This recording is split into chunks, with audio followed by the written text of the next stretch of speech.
Scalability म्हणजे एखाद्या छोट्याशा कल्पनेला किंवा एखाद्या छोट्याशा व्यवसायाला जागतिक पातळीपर्यंत कसं घेऊन जाता येईल याची क्षमता.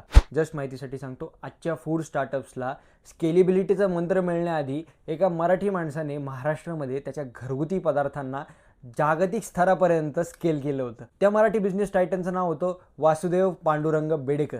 1910 मध्ये बेडेकरांनी मुंबईच्या गिरगावातल्या एका छोट्याशा दुकानातून त्यांच्या व्यवसायाची सुरुवात केली. आज बेडेकरांचे मसाले आणि लोणचे जागतिक स्तरापर्यंत पोहोचलेले म्हणजेच ग्लोबली स्केल्ड आहेत. घरची चव आणि गुणवत्ता यामध्ये कसुभरही फरक न पडू देता लाखो टन उत्पादन कसं करायचं आणि ग्लोबल मार्केट कसं कॅप्चर करायचं, ग्लोबल मार्केट कसं काबीज करायचं, हे आपल्याला बेडेकरांनी दाखवून दिलं.